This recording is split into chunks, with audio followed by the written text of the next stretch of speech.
nuestras viejas ciudades los lugares sagrados se superponen, tal y como comprobaremos hoy en nuestra visita a Tarragona. Bajo la nave central de su catedral aparecen nada más ni nada menos que las formidables ruinas del gran templo de Augusto. Bienvenidos a Arqueomanía.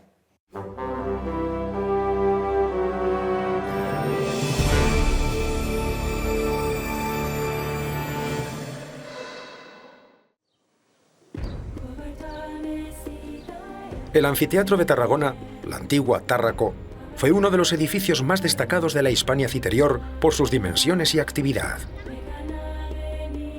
Aquí se respira la historia, se palpa, se percibe bien el aprovechamiento de materiales y espacios fruto del paso del tiempo. No hay más que mirar la iglesia que se construyó dentro del propio anfiteatro. Hay personas que se empeñan en dar corporeidad a la historia, en revivirla de alguna manera. Es el caso de Andreu Muñoz Melgar, que se propuso hace más de 2 décadas la recreación de un episodio significativo en la historia de Tarragona. Un capítulo que se desarrolló dentro de este anfiteatro. El 21 de enero del 256 de nuestra era, el obispo Fructuoso, junto a 2 de sus diáconos, fueron ajusticiados en el anfiteatro de Tárraco.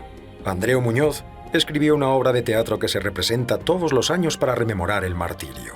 Por cierto, que el texto original que narra el padecimiento de Fructuoso fue citado por el mismísimo San Agustín. Los primeros cristianos no lo tuvieron fácil con los emperadores de Roma. El cristianismo no fue bien recibido en un mundo de gran permisividad religiosa, pero politeísta. Al final, el cristianismo terminó siendo la religión oficial del imperio y sus dirigentes aprovecharon los espacios urbanos, lúdicos y religiosos para levantar iglesias. Tarragona debía mucho a Augusto. El emperador en persona se encargó de dar honores a la ciudad y promover su transformación en una gran capital. Se dice que todo se debió a que Augusto se curó de una grave afección pulmonar en estas tierras. Tárraco fue la capital de la Hispania Citerior y una de las ciudades más importantes del Mediterráneo occidental. Un paseo por sus calles lo deja claro. Además del anfiteatro, Tarragona nos ofrece la posibilidad de ver otras joyas, como su circo o el Museo Romano. El esfuerzo económico que supuso la construcción de Tárraco, como una gran ciudad, no debe pasar desapercibido. Hasta aquí llegaron materiales de todo el imperio, así como arquitectos, escultores y toda clase de personal especializado. Hoy en día estaríamos hablando de miles de millones de euros de inversión pública. Pero Tárraco fue el puerto de salida del mineral de oro que se extraía en las minas del noroeste y de otras valiosas mercancías, con lo que se convirtió en una ciudad floreciente y de gran importancia estratégica.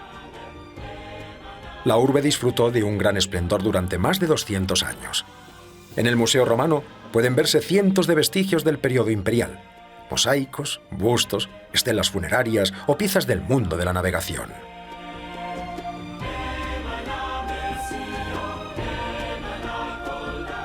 Quizá las que más destacan son las esculturas de Augusto. Bien sea como togado o como general, Augusto se representó con frecuencia en todo el imperio, y Tárraco no fue una excepción.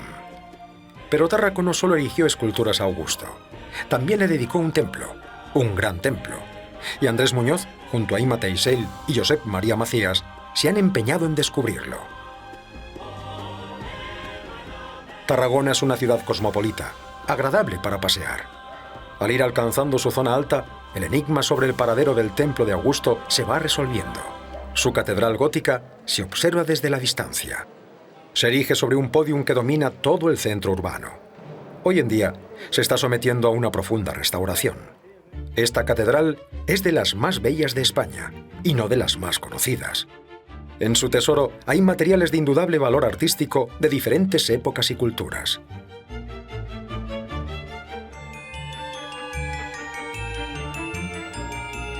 Y uno de los tesoros que pasa desapercibido es un muro de su claustro. Un muro que perteneció a una gran plaza, la plaza en la que debió estar el templo dedicado a Augusto. Ciertamente estamos en un espacio histórico muy importante, un espacio donde en el siglo III a.C. se asentó el campamento romano, cuando Escipión toma la ciudad como campamento de invierno, y que se transforma posteriormente en el siglo I en un gran centro, en una gran área sagrada que tendrá como centro de su plaza la erección de un templo de culto imperial. Detrás de mis espaldas tenemos, por lo tanto, el ángulo de esta gran plaza que rodeaba el templo romano de culto imperial y que era, pues, en el punto donde estamos, un enorme porticado desde el cual se podía contemplar la parte lateral de este templo. Estamos hablando de unas dimensiones en torno a las 2 hectáreas aproximadamente. El lugar estaba localizado. Los arqueólogos estaban sobre la pista correcta. Pero el proceso de restauración de la catedral les daba un tiempo limitado para hallar el templo de Augusto y algunas pruebas. No somos los primeros. Desde hace 300 años la gente ha estado investigando sobre esta posibilidad, si el templo de Augusto estaba debajo de la catedral. Tuvimos ocasión de desarrollar un amplio proyecto de prospección geofísica en el cual durante 4 días y 4 noches intervenimos en la totalidad de la catedral mediante técnicas de prospección con georradar, tomografía sísmica y electroconductividad eléctrica. Es emitir una serie de ondas magnéticas, electrónicas, al fin y al cabo a partir de una diferente respuesta del material que se encuentra en el subsuelo y a través de unos programas informáticos pueden dibujar unas alteraciones en 3 dimensiones. Es decir, la respuesta de las capas de tierra es diferente a la respuesta de los muros de mortero de cal a estas ondas. Con lo cual los geofísicos deducen a partir de esta respuesta diferenciada, deducen una superficie, deducen una volumetría. Localizada la discontinuidad, había que excavar y cubrir, documentando el máximo de piezas posibles. Todo el pavimento de la catedral se extrae de forma ordenada, para luego recomponerlo como si se tratara de un puzzle gigantesco. La campaña de este último año ha dejado valiosas informaciones. En el proyecto inicial del año pasado estuvimos en la parte frontal, encontrando pues, la subcimentación de este gran templo dedicado a Augusto. Este año nos hemos ido a la otra parte, a la otra punta, tal como nos marcaban las prospecciones geofísicas, y lo que vamos a buscar es cómo cierra este templo, si tenía columnata por detrás o no la tenía, diferentes aspectos que podamos intuir a partir de la cimentación, y también incidiendo en la parte de la cela del templo. En estos momentos hemos podido observar que estamos cerca ya de esta cimentación del templo, pero que la actuación medieval es mucho mayor que en la parte frontal, la del año pasado. ¿Qué tipo de templo era el dedicado a Augusto en Tarragona? Vitruvio, en sus 10 libros de arquitectura, dejó para la posteridad toda la variedad constructiva de los templos clásicos. Acercarse a su obra es fundamental para comprender los procesos de edificación de estos y otros monumentos del mundo clásico. El templo de Augusto, en principio tenemos noticias historiográficas que hacia el año 15 los ciudadanos de Tárraco piden permiso al emperador para su erección y a partir de este momento empiezan a acuñarse monedas con el templo representándose de forma octástila con 8 columnas en su fachada, y seguramente este templo fue construido ya a partir de la época de Tiberio. A raíz de este proyecto tomamos conciencia de una realidad geofísica que era una gran plataforma de cimentación de 27 metros de ancho por 35 metros de longitud, la cual, a raíz de estos 300 años de historiografía, planteaba con mucha seguridad la posibilidad que tuviésemos la cimentación del templo de Augusto bajo la catedral tarraconense. En esta imagen se recrea idealmente la inserción del templo de Augusto en la catedral de Tarragona. La estructura que se está excavando en el subsuelo de la catedral de Tarragona indica casi con total seguridad que estamos ante el templo perdido de Augusto, pero son necesarias más evidencias.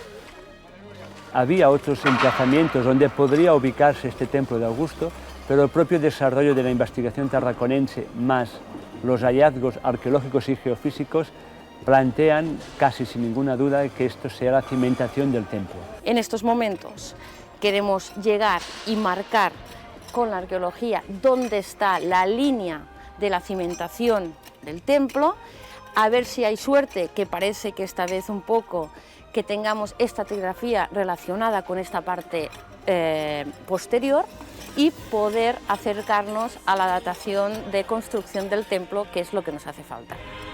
Esta excavación es una de las más importantes de nuestro país. Es un momento único, irrepetible en décadas. Pronto la catedral estará restaurada del todo y se volverá a abrir al culto. El plazo para encontrar pruebas concluyentes de que el templo de Augusto estuvo aquí habrá terminado entonces.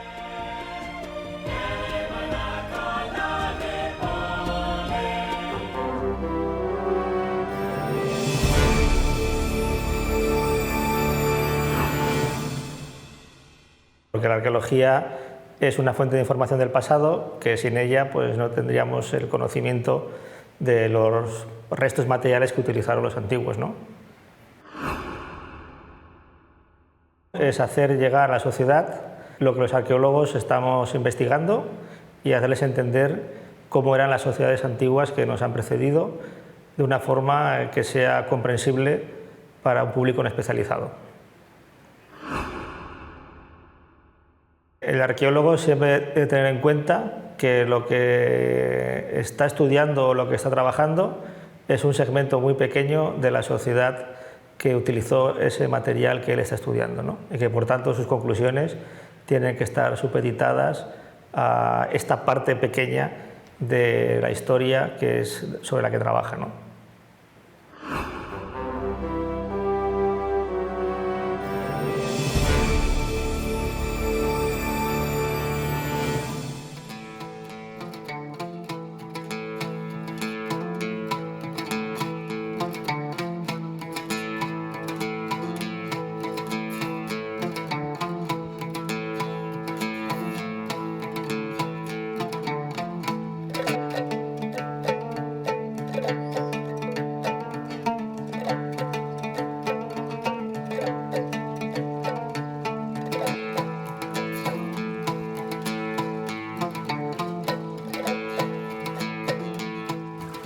Antes de entrar en el lugar sagrado, el fiel debe santificarse.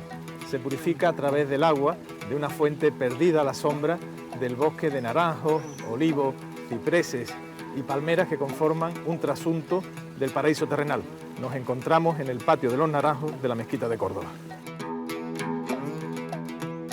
Uno de los monumentos españoles con mayor repercusión internacional es la Mezquita, hoy Catedral de Córdoba. Representa, conjuntamente con la ciudad palaciega de Medina Zahara, el esplendor del poder califal cordobés, el periodo de máximo apogeo militar y económico de la España musulmana, conocida como Al-Ándalus. La Mezquita de Córdoba presenta una curiosa singularidad arquitectónica. En vez de estar orientada hacia la Meca, al este, lo hace hacia el sur. Para unos, se debe a que el emir Abderramán I, que comenzó su construcción, quiso darle la misma orientación que la mezquita Al-Jama de Damasco, donde nació supuestamente. Para otros, a que se aprovechó la antigua iglesia visigoda de San Vicente Mártir. Sea como fuere, el caso es que sus primeras naves datan del siglo VIII. Como en tantos otros lugares de España, la iglesia catedral se asentó sobre la mezquita Al-Jama, que antes habría sido iglesia paleocristiana o templo ibero-romano en su caso. Lo sagrado es tenaz y sus templos cambian de culto a lo largo de la historia con mayor frecuencia que de ubicación.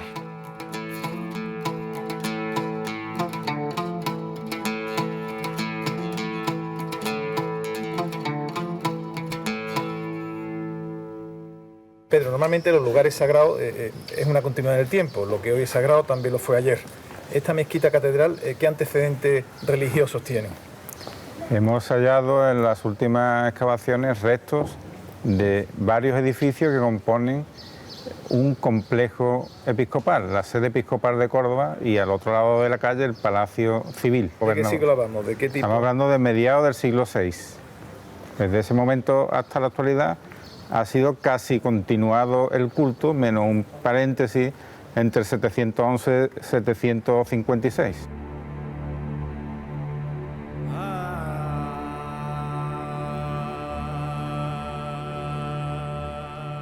Al-Ándalus alcanzó su mayor poder político y territorial bajo el califato de Abderramán III. El monarca cordobés rompió cualquier lazo de sumisión, incluso religioso, con los califas de Bagdad en el año 929, cuando se proclamó príncipe de los creyentes. Poco después, en 940, ordenó la construcción de Medina Zahara, una ciudad a la altura de sus pretensiones imperiales. Construida en terraza sobre la ladera de Sierra Morena, causó el asombro de propios y extraños, como atestiguan las crónicas tanto musulmanas como cristianas de la época. Abderramán III, en plenitud de su poder y tras proclamarse califa, ordena construir Medina Zahara, y lo hace con un doble fin. Por una parte, concentrar el poder político y administrativo, y por otra parte, representar el gran poder que atesoraba, puesto que su imperio se extendía por toda la península ibérica y el norte de África. En este salón, que se llama el Salón Rico o Salón de Abderramán III, recibía a las embajadas de lejanos países que venían a hacer acuerdos comerciales, políticos o a rendirle pleitesía. Las guerras civiles destruyeron desde dentro el poder califal en 1031, para dar comienzo al periodo de las taifas. Medina Zahara fue saqueada y destruida por las propias facciones cordobesas, y sus piedras, columnas, capiteles y basas usadas como cantera de construcción. Poco a poco fue olvidada hasta quedar enterrada bajo tierra. Los toros bravos y las yeguas pastaron desde entonces hasta nuestros días en lo que todavía se conoce como Córdoba la Vieja, y que el historiador Ambrosio Morales confundió con las ruinas de la ciudad romana fundada por Claudio Marcelo. En muchas ocasiones el pueblo hace suya la historia a través de la alegoría y los mitos, y en el caso de Medina Zahara es especialmente hermosa, porque este mito, esta leyenda nos habla de amor, del amor que sentía el califa Abderramán III por su favorita Zahara, a la cual hubiera construido esta ciudad. Y como ella era cristiana del norte, dicen que echaba de menos la nieve, y entonces el califa ordenó cubrir toda esta tierra con almendros para que cuando florecía pues recordara con su blanco reluciente la nieve de su tierra. Pero más allá de leyendas hermosas, la fundación de la ciudad estuvo al servicio práctico del enorme poder que ostentó la Córdoba de su momento. Las fuentes nos dicen que la ciudad inicia su construcción entre el 936 o 940. Unas fuentes hablan del 936, otras hablan del 940. Nosotros ya sabemos que la investigación arqueológica nos dice que durante 15 años debió haber un proceso tremendo, ¿no? Un proceso frenético de construcción del palacio. Porque sabemos también que una vez que se construye el palacio comienza también un proceso de reforma del palacio realmente importantísimo, de una enorme trascendencia y de la que surgen, por ejemplo, edificios como el Salón de Abderramán III, el Salón Rico.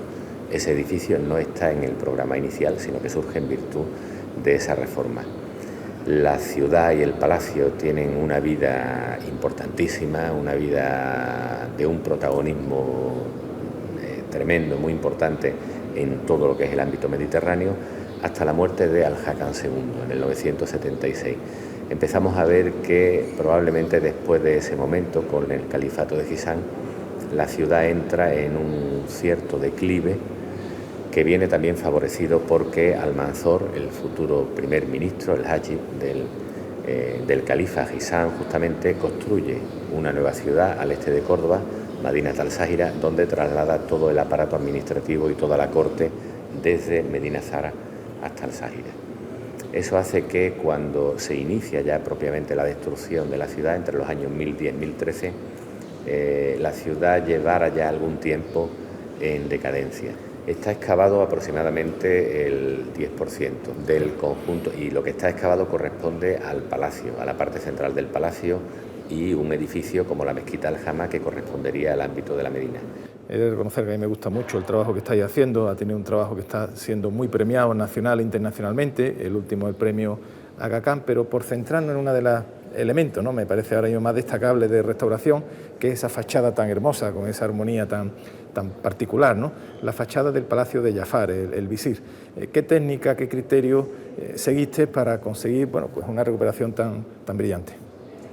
En Jafar optamos por no introducir elementos nuevos, sino por recuperar el material original en su emplazamiento original y solamente evidenciar la morfología externa del elemento para poder singularizarlo en el conjunto completo del edificio. Y una ciudad con con una historia posterior que no es una historia de superposición de poblamiento, realmente es un hecho maravilloso que nos sitúa ante una perspectiva de recuperación pues también extraordinarias, ¿no? En Oriente existen estas ciudades, pero las circunstancias de los materiales que se emplearon en la construcción de esas ciudades, que están construidas fundamentalmente con adobe, no permiten de ninguna manera la recuperación como la ciudad de Medina Zahara, que es una ciudad construida íntegramente en sillería.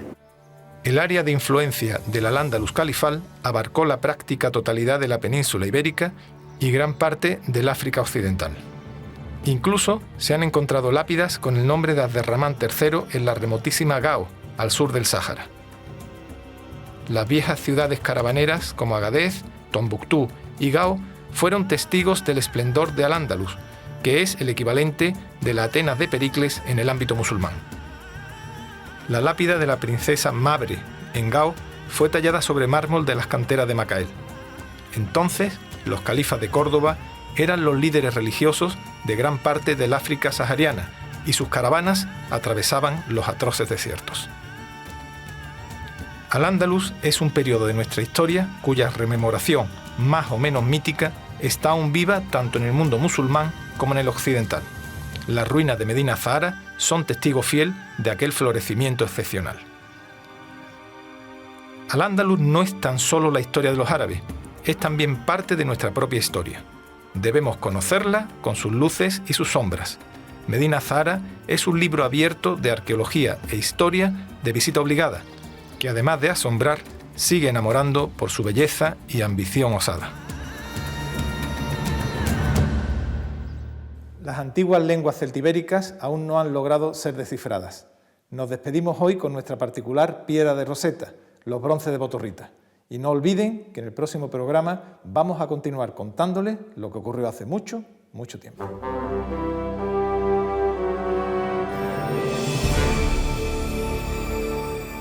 Lubos, Kounesicum, Melnunus, Vintis, Letontu, Litocum. El celtíbero sonaría de una forma parecida a esta parte de la transcripción del texto celtibérico del bronce de Botorrita.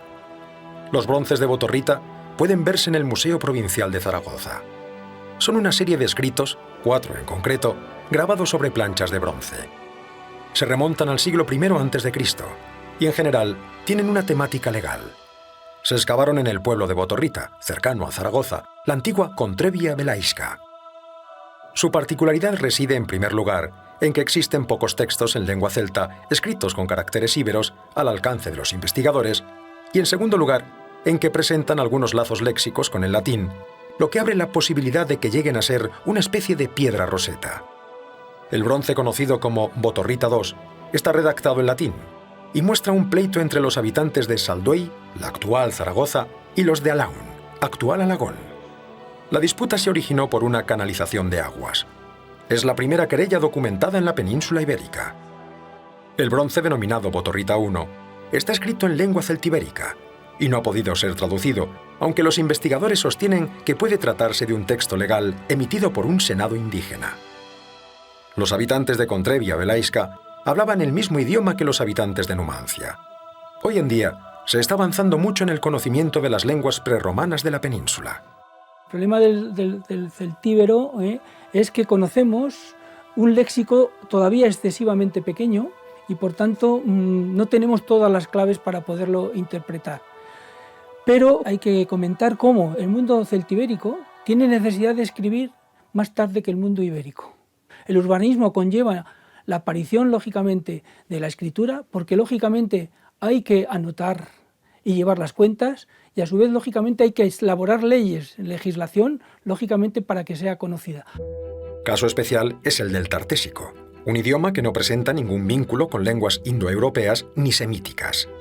Lo que los paleohispanistas, los que estudian las inscripciones locales, entienden que sucede en la península antes justo de que lleguen los fenicios, nos hace ver que existen al menos dos realidades lingüísticas, una reconocible, que sería de corte indoeuropeo, algunos tipos de lenguaje sin duda muy antiguos, un indoeuropeo bastante antiguo, otros pues, de tipo céltico, otros como el celtibérico, pues claramente muy bien reconocido y reconocible, pero luego existen otras lenguas que podemos definir casi por exclusión. No son ni semitas ni son indoeuropeas.